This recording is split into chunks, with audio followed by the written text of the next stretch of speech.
When the indescribable stink immediately assaults his nostrils, he is already prepared for anything, however, so rather than discourage him, the stench only sharpens his caution to a razor's edge. He has crossed this threshold many times in the past, and his memories of days spent here are still bright. So why does he feel the same ominous, blood-chilling aura that pervaded Ogai's home and cabin? Anger and sorrow seized Koji's heart, as though a dear friend's grave has been defiled. Well, I mean, his girlfriend was killed here, so that was certainly defiled. I mean, they ate her.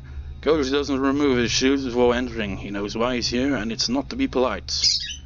Every storm shutter is closed, filling the house with gloom, and he can see nothing but pitch-black darkness through the open doors in the hallway.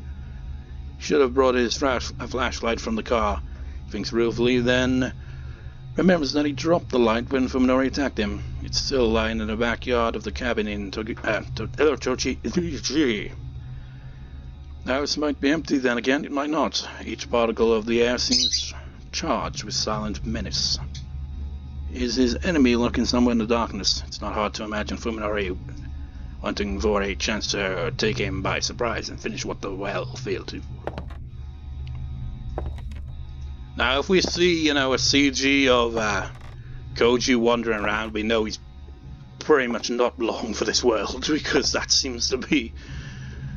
well, I mean, Yo didn't get killed, but, she might as well be dead.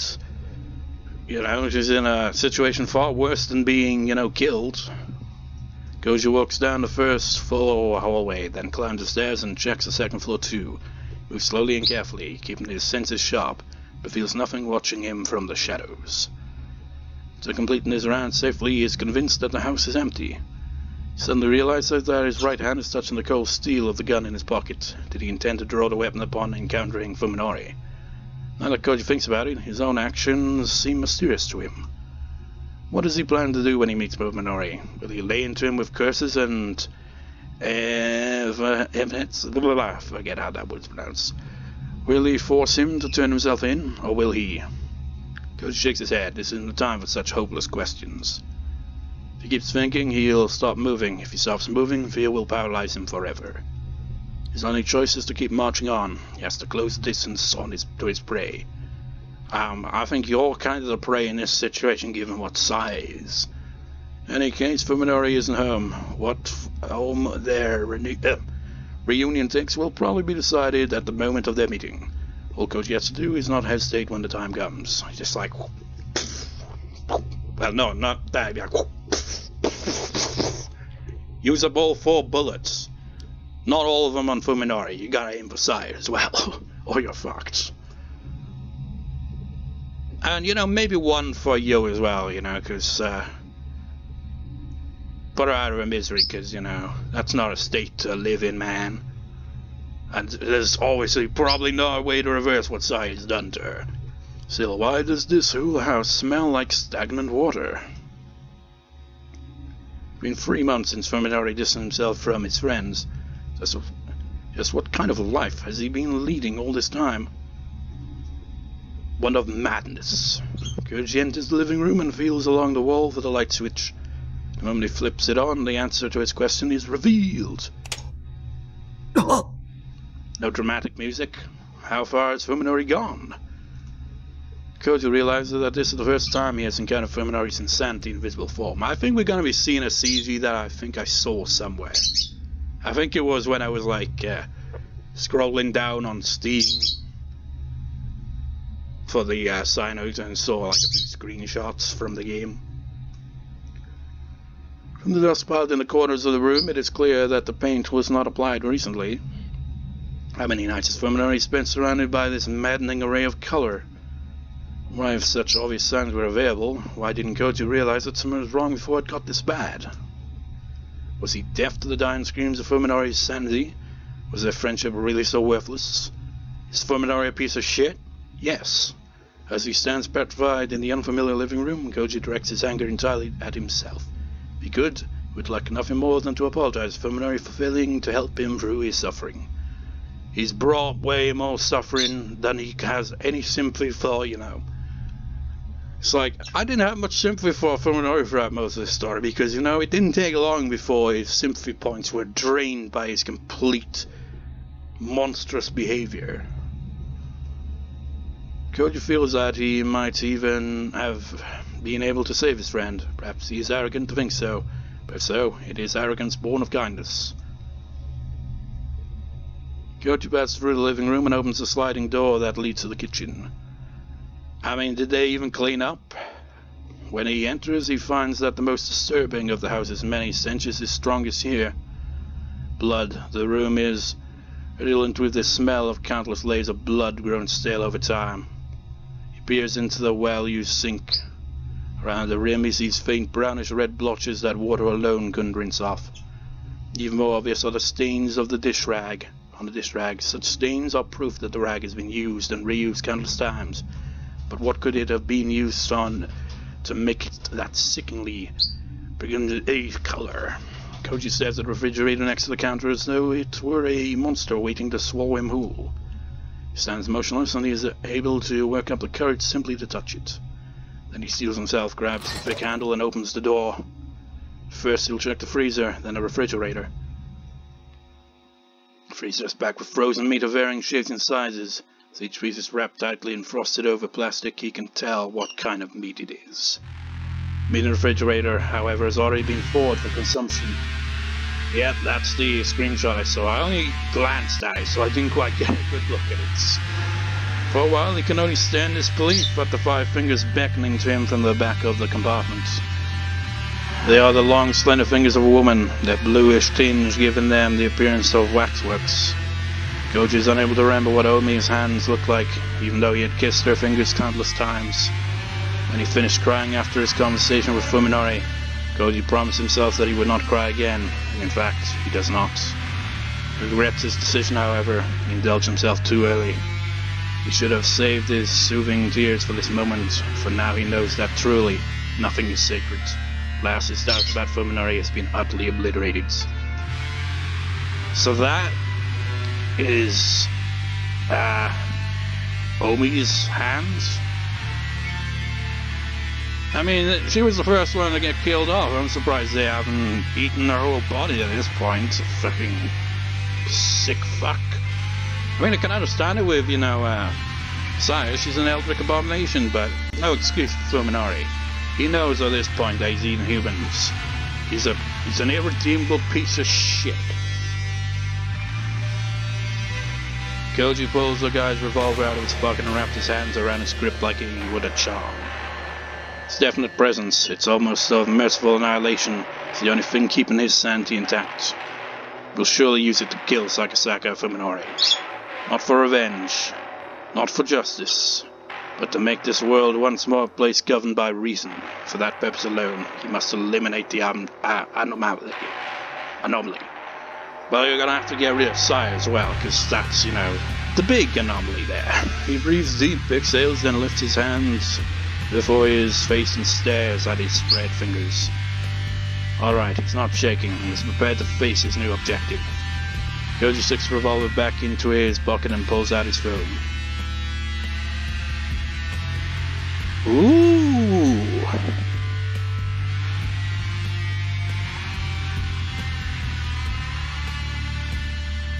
Wasn't expecting a choice. Oh wait, I can save here. Okay, good.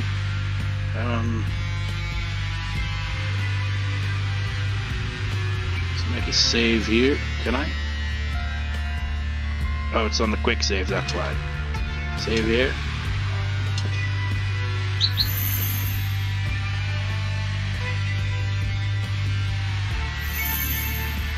Thing is, I feel like calling Fuminori would be the bad choice here.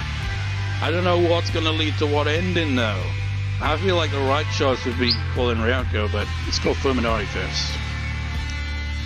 It's time to finish this. Just as he promised earlier, Koji calls Fuminori again. The call goes through immediately. Fuminori must have been waiting for it.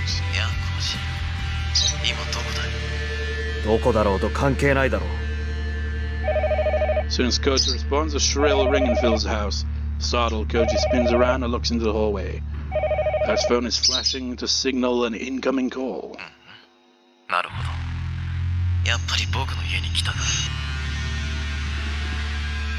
Koji fell for it. Fuminori is the one calling the house, and now he knows exactly where Koji is. He must have predicted that this would be Koji's first step, and that Koji would call him up on finding it empty.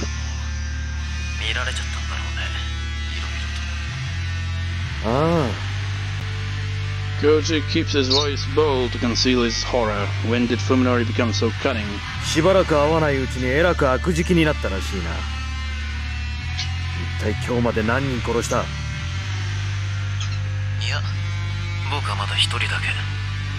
Fuminori replies unapologetically, his tone upbeat.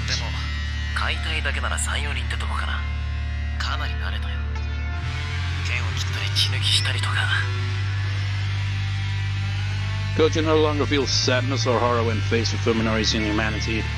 It's only the cold desire to kill the creature speaking such revolting words with his friend's voice.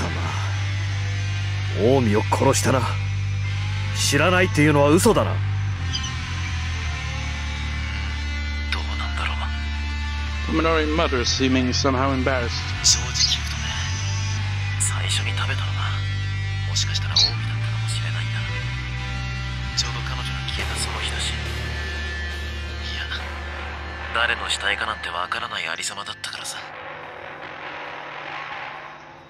Koji had already abandoned hope, but still a shock to hear of his lover's brutal end.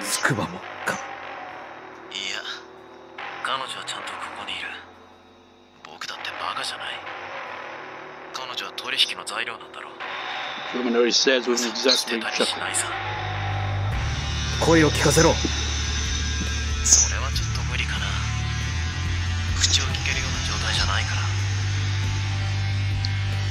Fuminori's dismissive words further sharpen Koji's bloodlust.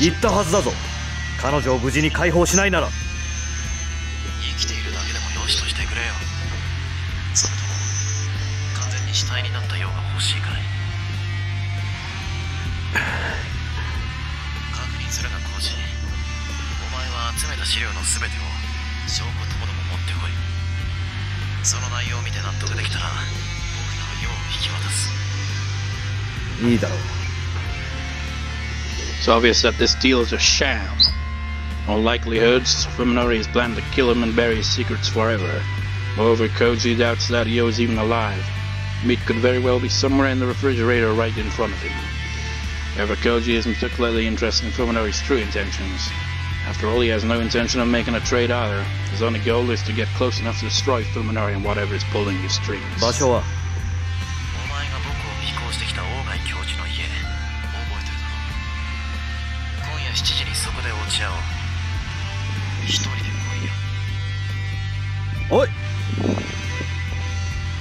Fuminori hangs up without waiting for Koji's response. That's where they're at right now, I'd imagine. You know what I'd do? I'd go there and just like, you know what? Fuck you, Fuminori, and just like throw in like, you know, some explosives. Blow them to smithereens! Fuminori hangs up without waiting for Koji's response.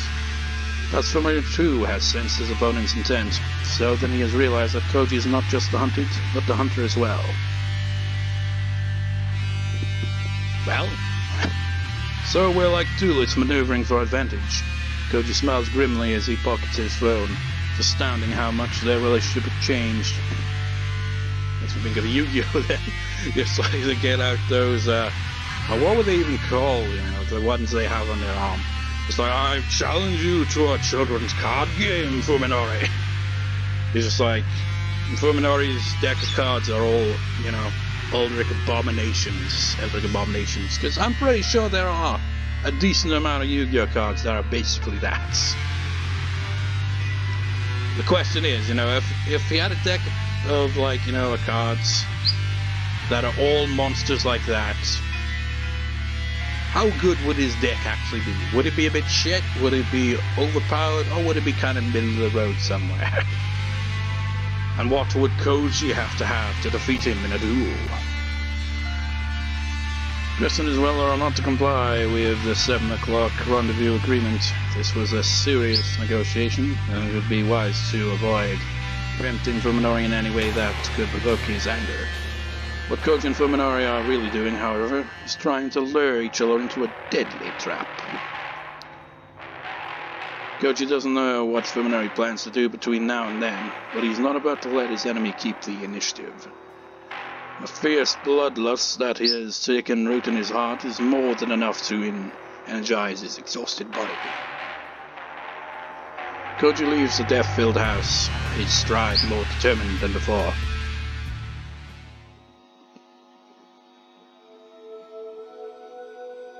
Today was the first time I've driven since my accident last summer. The opposition was always too dangerous to consider, given my inability to recognize roads and cars. Things have changed, however. In the 3 months I've had to adapt to my condition. I know what cars and pedestrians look like now, and even though I can't really see colours, I've learned to decipher lights and turn signals. Still can't read street signs, of course. Nevertheless, I managed to make it safely to our destination with Sai and Yo in the back seat. It was Sai who came up with the idea for our new hideout. Abandoned building she discovered while living with Dr. Ogai. Okay, so it's a different building. Okay. In these hilly suburban residential areas, it's not hard to find thick patches of undeveloped forest just off the beaten path. Saido's old playhouse is located in one such secluded area, unaffected by the flow of everyday life. It used to be a privately operated sanatorium hidden amongst the silent trees. The owners went bankrupt, it remained unsold and was eventually forgotten. After I left Sai and you at the hideout, I returned to town to make some preparations. Now I'm finally back at our new refuge. I like this ruin from the moment I saw it. Mountains of construction materials and garbage littered the front yard, forming a serviceable barricade. This place looks even less likely to receive unwanted attention than our house. Since my brain sees humans as revolting monsters, places they've been tend to stink or seem covered in filthy slime. Things like these, long empty of life, are the places I find the most restful. Even though it's basically all slime and rotten shit. The very thing you're put off by. I call out to let them know I'm not a stranger, then I go down to the basement where they're hiding. おかえりなさい。車平気だった？もう全然問題ない。一方通行の標識もどういうのか分かったし、スピードさえ出さなければどこを走っても大丈夫だよ。Could you imagine if そっちは Fuminori died in a car crash on his way there? He'd be like, that's some final destination shit right there.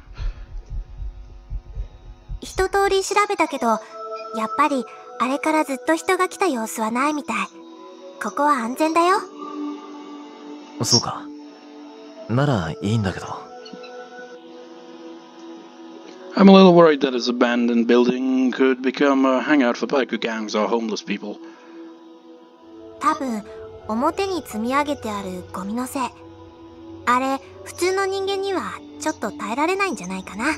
So basically make it as shitty as possible and nobody would want to go near it. Doesn't bother me at all. I'd rather like it, in fact, but of course normal people would feel differently. で、Fuminoriの買い物はいいの見つかった？ああ、もちろん。I proudly unwrapped the weapon I just bought from a camping goods store, a 1-meter-long wood axe, the biggest and sturdiest I could find. Look at this smug, confident twat. Look, he's all proud of this monstrous thing. Even though it is just a regular ass axe, he just sees it with this slimy shit on it. Still not long ranged. I mean, he could throw it, but if he missed with that, he's fucked. Well, to be fair, he could still tackle, you know. The thing with Fuminori is he's kind of insane. And, you know, someone who's gone completely insane is far more dangerous even if you'd have, like, the advantage, like Koji with a gun. Because you can't predict what he's gonna do, because he's completely insane and hell-bent on killing him. 刃渡り15センチ以上のナイフは銃刀法違反だなって張り紙してあるのに、その隣でこんなもの売ってるんだよ。お笑いだよね。I mean, it's obvious Fuminori couldn't just, you know, get a gun because, you know, it's Japan. I grip the axe with both hands, testing its dependable weight, then swing it like a baseball bat. And then he accidentally knocks off his own head because he swings too far. The end. Deadly steel blade sweeps through the air right to where a person's neck would be. Yo, who's rolled out on the floor, flinches at the sound and curls herself into a ball. 切れ味とかどう？イオで試してみたら？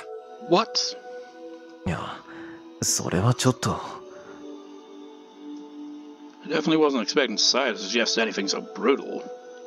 心配いらないよ。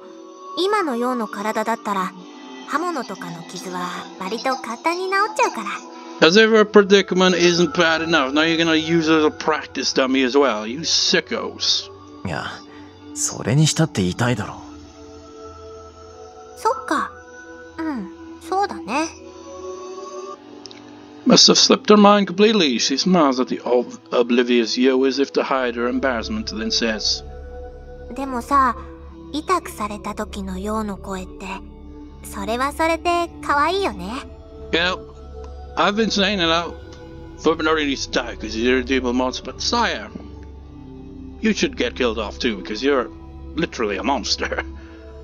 いや、やっぱり人間に斧で切りかかるってのは気が引けるよ。You've already killed people though, you bastards. Well, actually, he's only killed one person technically, but still. そうなの？じゃあ、コウジさんは？そりゃだって。Should be obvious, but I guess the Saya still doesn't understand. 奴は僕には人間に見えないから、切ろうが潰そうが平気なもんさ。そんなに違うんだ。I wonder if Saya, like, ever, like, you know, puts that in her mind and thinks, you know what? If he saw Saya as she actually was, he'd have no trouble, you know, killing her because she just looked like a monster to him. そうさ。人間には良心があるからね。どんなに憎い人間だろうと、人を殺すと思うとブレーキがかかるもんだ。そこが僕の称賛でもある。本当に？ Saya seems awfully subdued. I guess she's concerned about what'll happen when I have it out with Koji. 体格じゃあいつが上だし、普通に喧嘩したんじゃ勝ち目は薄いかもしれないけどね。でも、僕にとっての化け物退治が、あいつにとっては人殺しなんだ。こいつは大きいよ。あいつはきっと、最後の瞬間で隙を見せる。I mean, he's probably right. なんだか不安なんだよね。そういう心理戦っていうの確実じゃないっていうか。Sai says, softly staring at the floor with unusual gravity. She raises her head and looks straight at me. ねえ、やっぱり私が買った方が良くない？ I appreciate Sai's consideration, even though it could be interpreted as a lack of faith in me. She's still putting my safety above hers. Nevertheless, I can't accept her heartfelt suggestion. サヤの腕力だとさ、ヨウみたいな女の子なら楽にねじ伏せられるだろうけど、男を相手には厳しいと思うんだ。Granted, he was pretty old. The bitter memory of Saya's rape is still fresh in my mind. Wait, could that be why she was unable to fight back? Because she didn't have the strength to overpower him? I just kind of assumed that, you know, Saya being the Eldritch Abomination, she actually has like insane power. Saya falls silent for a moment, seeming to understand what I'm thinking, but then comes right back to stubbornly press her case. でもね、あのおじさんも最初の不意打ちはうまくいったの。大抵の人間はね、作用を見たら力が抜けて動けなくなっちゃうんだよ。病院だってそうだった。平気で話しかけてきたのってFuminoriだけだよ。まあ、それも一理あるかもな。I would love an ending where Saya, you know, goes like overconfident that, you know, her mere presence will be enough to, you know, get the jump on anyone. And she encounters Tanbo, and Tanbo is able to, you know, not hesitate in shooting her. And Saya gets killed off just like that. Happy ending, but nope, I doubt that will happen.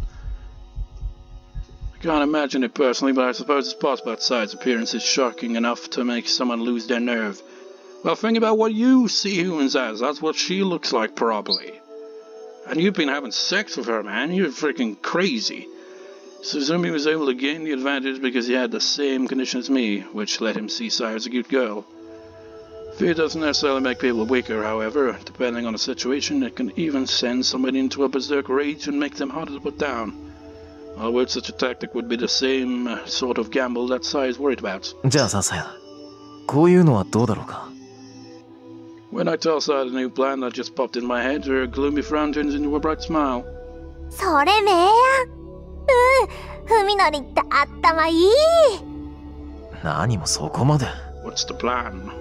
It's not exactly a great plan, but I guess the fact that it lessens the risk to me is enough to excite her. She's so easy to please, but that's part of what makes her so cute. で、いつ頃来るの？コウジさん。今朝あれから電話があってさ。とりあえず関係ない場所に誘い出してある。少しじらしてやろうと思ってね。やっぱり暗くなってからがいいよね。ああ。頃合いを見計らってここに誘い出して仕留めよう。ここなら誰にも気づかれないからね。I think it'd be better if, he ditches the gun in favor of a flamethrower. Burn it all down!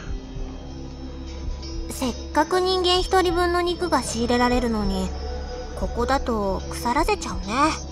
冷蔵庫ないし。他の動物を誘う餌にできないか。野良猫とかカラスをおびき寄せてさ。それ危ないよ。万が一取り逃した時、よそに持っていかれて他人に見つかったら大騒ぎになるよ。そっか。それもそうだ。Humans are extremely dangerous, and their filthy striking bodies make me sick just by being nearby. Ironically, I have an oven tastes better than their meat. I truly regret having to abandon our well-stocked fridge. You're fucking sick, man. You're sick, man. You're complete freaking... I want to punch his skull so hard that it's, I don't know. I just hate him. I really hate Fuminori. He's such a bastard. まあ、この辺だと森にもいろいろと住んでるから、そんなに食事には困らないんじゃないかな。3人分だよ。大丈夫かい？任せて。これでもさや、狩りは得意なんだから。頑張っていっぱい捕まえてくるよ。そうか。じゃあ今日からはさやが一家の大黒柱だな。Saya giggles happily at my praise. I find these childish qualities very adorable. 今度はどのぐらいのんびりできるかな。Because of the casual way she says it, I almost miss the emptiness to which her question leads. どのぐらいかな。Saya's right, this won't last forever. No matter how safe this hideout might seem, we'll have to abandon it eventually. A slight mistake could put our life together in jeopardy, just like when I failed to silence Koji. Some dumb kids might decide that this old ruin is a good place to test their courage, or this land might be targeted for a new development. Well, to be together with Saya, I have to choose to live apart from society. We'll never find lasting peace in the world teeming with humans. Unless we can somehow escape from it. And you forgetting a remote place, you dumb shit? Why didn't you go live there? 長い旅だと思えばいいさ。Really? That little bit of dialogue said all that? It didn't sound like it would. I pull Saya into my arms and fold my hands around her slender shoulders, then whisper. どうせ人生なんて旅みたいなものなんだ。永遠に変わらない場所なんてない。時の流れを見送るか、自分自身が流れていくか、それだけの違いだよ。そうだよね。Saya smiles softly, perhaps in resignation, perhaps in sadness. However, there is peace and contentment in her expression. それでも一人ぼっちじゃないし。だからさやは寂しくなんかないよ。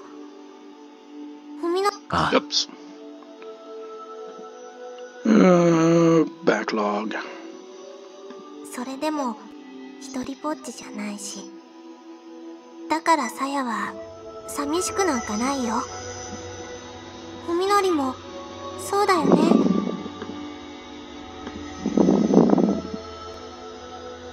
I have no regrets, because you're an absolute monster.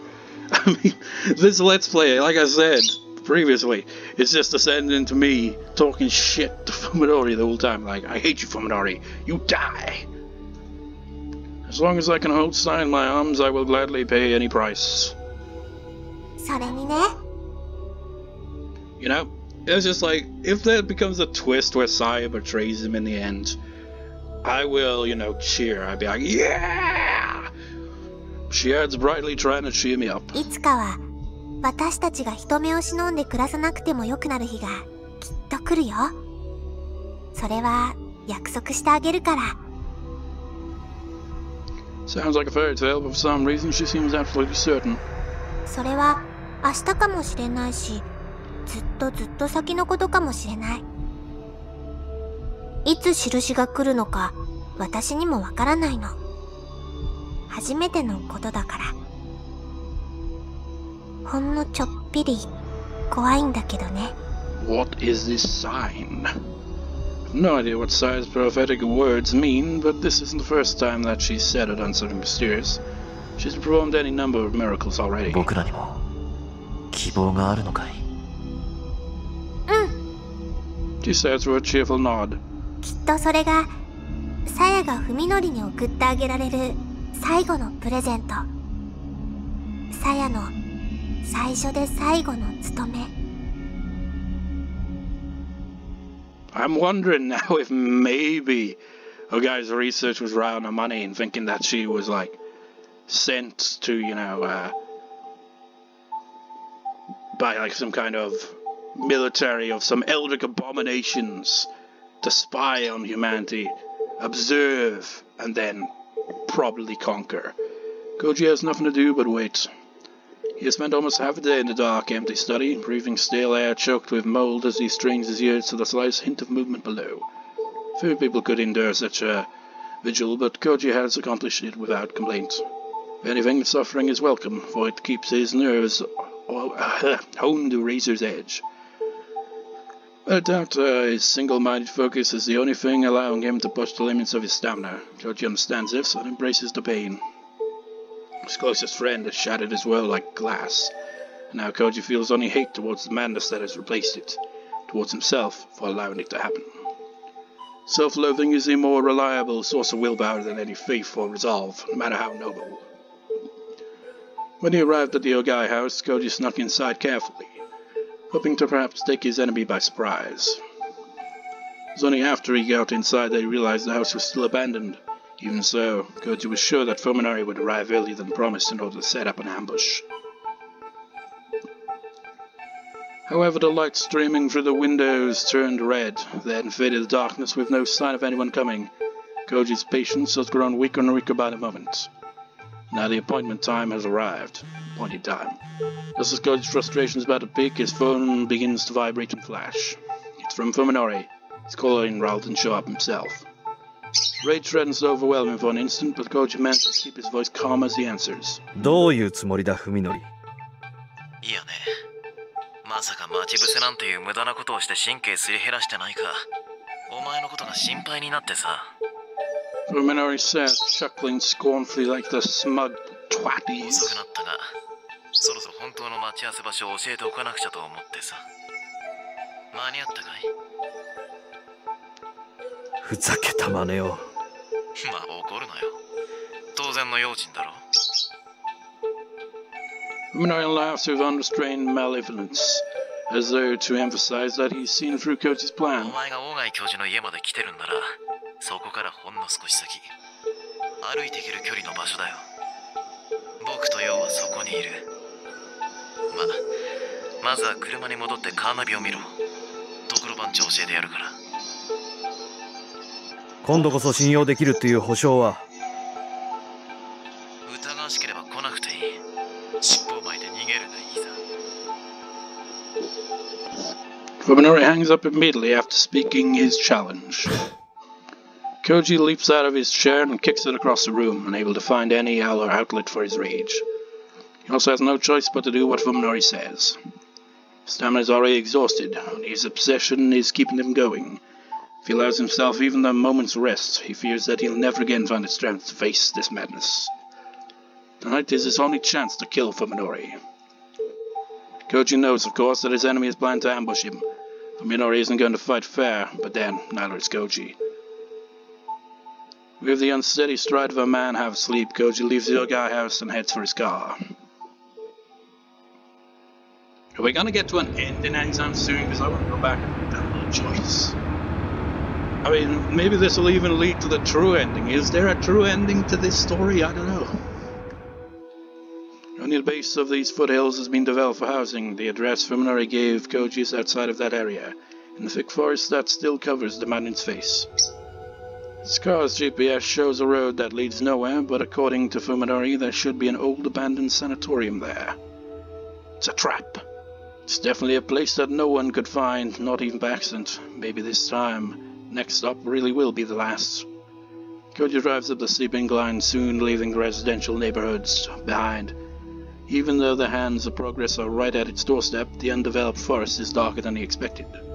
This looks like a great place to live in secret, or to kill someone and hide the body. Places like this, lost and forgotten, aren't found only in deep jungles and hidden valleys. Holes in the world are everywhere, even in the midst of civilization. A broken down gatepost suddenly appears in Koji's headlights like a ghost rising from the darkness. Looks like this is the final stop. He rolls up the gate and turns off the engine, giving himself to the silence of the forest. His phone starts ringing almost immediately. He doesn't need to check who it's from. 着いたぞ。あ、聞こえてた。ようこそ我が新居へ。Fuminori is nearby, close enough to hear the sound of the engine. A shiver of excitement shoots up Koji's spine. 中に入ってこいよ。ようも待ってる。 And you know, excitement shoots up Fuminori's penis because he probably gets hard on this shit. Fuminori hangs up without another word. After grabbing his new flashlight from the glove compartment and checking that the revolver is still in his pocket, Koji opens the door and gets out of the car. Mountains of trash litter the front yard, forming a serviceable barricade. I mean, that's one thing, you know, Fuminori's obviously probably gonna win this encounter, but one thing he probably doesn't expect is for Koji to have a gun. As the trash litter the front yard forming a serviceable barricade, Koji sees everything from small refrigerators and mopeds to huge chunks of concrete and plaster that must have been abandoned by construction workers. The fact that they could get away with leaving all this stuff behind shows us how remote this place is. The moon is brighter than usual, allowing Koji to walk through the front yard without tripping on debris. Staying alert, he heads for the building beyond the mountains of trash. Something must be buried underneath the piles of garbage because the whole yard is filled with a sharp stink of chemicals. Even the homeless property wouldn't come to this place. Probably wouldn't. If you need to get out of the wind and rain, there are plenty of shelters more suitable. How many times now has he stood like this, alone in some ominously silent place far removed from his everyday life? Sneaking into deathly quiet houses to find traces of unimaginable happenings has become as normal as going to class.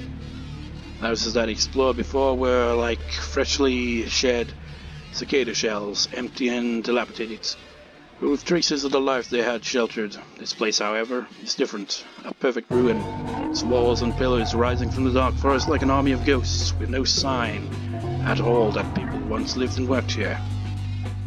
The structure resembles a skeleton more than a shell.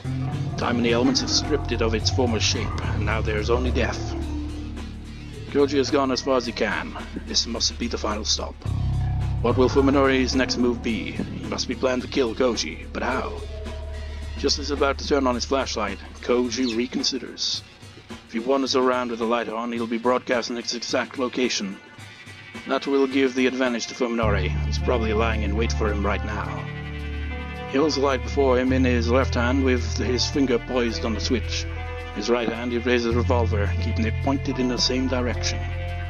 Now ready to fire when he turns on the light, Koji steps quietly into the dark room.